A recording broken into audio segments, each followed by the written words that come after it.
वाढती महागाई तसेच पेट्रोल डिझेल दरवाढीच्या निषेधार्थ शिवसेना उद्धव बाळासाहेब ठाकरे पक्षाच्या वतीने विरारमध्ये तीव्र आंदोलन करण्यात आले।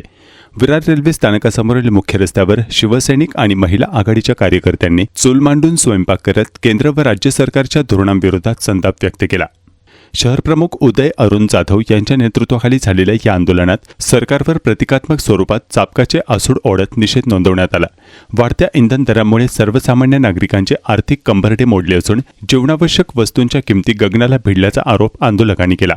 या आंदोलनात पालघर जिल्हाप्रमुख प्रथमेश राऊत, जिल्हा सचिव आनंद चोरगे यांच्यासह शिवसेनेचे पदाधिकारी, महिला आघाडीच्या कार्यकर्त्या आणि मोठ्या संख्येने शिवसैनिक सहभागी झाले होते। सरकारने महागाई नियंत्रणासाठी तातडीने उपाययोजना कराव्यात अशी मागणी यावेळी करण्यात आली।